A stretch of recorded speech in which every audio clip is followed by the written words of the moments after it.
aí, apóstolo. Agora a gente tem todas essas facilidades aí, vamos colocar essa palavra para o novo pacto. Deixou de ter dízimo ou como é que funciona? Então, Essa o pergunta é pessoal de um acha que cachorro, né? entrou no novo O cara pacto. tá querendo fazer um pix, não, hein? Não, é bom porque assim, a gente tá tão introduzido nisso que pra gente é muito óbvio.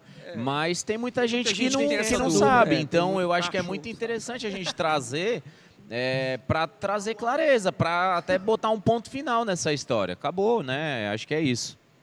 Bom, como eu falei para vocês, eu gostaria, se houver tempo, de responder essa pergunta Fica à do vontade, dízimo, apóstolo, por favor. abrangendo mais sobre o aspecto das finanças no novo pacto, né? Porque, assim, eu acho que quando eu tive com vocês aí, eu ministrei uma noite sobre generosidade. Sim. Tenho Full quase power. certeza. Sim. Então, a base de toda a movimentação financeira no novo pacto, E ela generosidade. nasce dessa palavrinha, E que eu generosidade. chamo de fator Macedônia, né? 2 Coríntios, capítulo 8, versículos do 1 ao 4, relatam essa história, né? Falando sobre a graça que havia na igreja da Macedônia. Olha só, de novo, graça, o que é que nós falamos que é? A natureza, A natureza. de Cristo. É o DNA de Cristo. O DNA de Cristo. Então, essa natureza de Cristo presente na igreja da Macedônia fez com que eles fizessem, em meio a muitas tribulações, em sua profunda pobreza, eles fossem Abundassem abundantes em generosidade. Né? Então, a generosidade não é uma característica, não é igual à solidariedade. A generosidade ela não tem a ver com o que você tem a ver com a natureza que você porta. Se a vida de Cristo habita em nós, a expressão externa dessa vida é generosidade. Sim. É melhor dar do que receber. Sim. Isso faz parte, porque ele não poupou nem a si mesmo, nem a sua própria vida. Então, assim, você ter que explicar sobre finanças para alguém que se diz estar no novo pacto já é sinal que essa pessoa não está. Porque quando você começa a querer explicação de dízimo, é porque, na verdade, a pessoa ela não está sendo fiel no mínimo. Na verdade, quando você vai falar de dízimo para alguém que está no novo pacto, você está falando no nível mais raso Mais da fé. baixo, é verdade. Nível mais baixo. Porque a Bíblia fala que se a nossa justiça não exceder A dos fariseus, dos fariseus, Eita, meu irmão, pegada. então, É primeiro, a gente tem que entender que o dízimo no novo pacto não é mais uma questão de obediência. O dízimo no novo pacto é uma questão de natureza, de generosidade. Partindo daí, existe um princípio bíblico que é do testemunho perfeito. Inclusive, é uma palavra que a gente está trabalhando muito esse ano, edificando um testemunho perfeito. Todas as vezes que Deus iria construir um testemunho perfeito, o símbolo profético na Bíblia é o número 3. Então, quando a criação está debaixo do governo do sol, da lua, das estrelas, né? A tricotomia do homem, corpo, alma e espírito. A arca da aliança, que ela tinha os 3 elementos.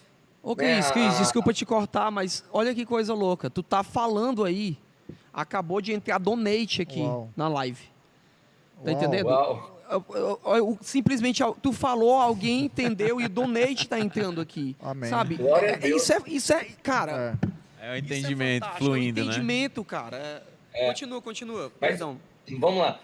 Malaquias, né, que é o último profeta do Antigo Pacto, ele fala assim, no capítulo 3, versículo 16: aqueles que temeram ao Senhor falaram frequentemente um ao outro, o Senhor atentou e ouviu, e um memorial foi escrito diante dele para os que temessem ao Senhor.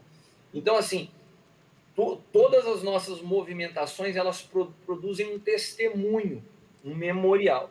E quando Deus ele está disposto a estabelecer um memorial e um testemunho que é perfeito, ele está presente no número 3, que é o símbolo da Trindade. Sim. Né? A presença o próprio homem, corpo, alma e espírito, é a Trindade, Pai, Filho e Espírito Santo. E 2 Coríntios reafirma isso, né? É a terceira vez, Paulo fala assim, 2 Coríntios 13:1. Esta é a terceira vez que vou ter convosco. Por boca de 2 ou 3 testemunhas será confirmado toda a palavra. Então, sempre o número 3, ele tá relacionado a um testemunho perfeito. Quando a gente rompe a barreira do antigo para o novo pacto, esse testemunho financeiro ele está basicamente fundamentado em 3 elementos que nos norteiam, que são dízimos, ofertas e primícias. Porque os dízimos eles não nascem na lei. Os dízimos eles Nascem são com Abraão apresentados e Melquisedeque. Melquisedeque. E Melquisedeque aponta para quem? É para o Cristo, é o exemplo, Cristo. é onde a nossa Então, ordem está fundamentada. Exato. Se o sacerdócio de Melquisedeque é o sacerdócio de Cristo, falar que dízimo não existe no novo pacto é desconhecer a própria Bíblia. É de uma tamanha infantilidade, né, esse assunto. Mas eu acho assim, que quando a gente começa a querer justificar o dízimo, é sinal que a pessoa é daquela que se ela ganha R$1.580, ela vai vir o dízimo na conta lá, 158,5. O cara é o cara que conta a vírgula. Com Deus você não conta a vírgula. Né? A generosidade te faz você exceder aquilo que se vivia na lei. Isso mesmo. Por exemplo, num tempo como esse, né, Cris? Que a gente está num tempo de crise. O mundo inteiro vai falar para reter. O legalista, a pessoa que não entendeu ainda esse testemunho perfeito, ela vai dar o dízimo porque não vou cumprir a lei. Quando na realidade, num tempo desse como de crise, que você vê coisas apertando, a nossa generosidade ela aumenta, porque a gente não está restrito a um código, a um reduto, sendo condicionado a uma lei. A gente vive por outro sistema, que é a generosidade, que é a graça, que é o DNA de Cristo.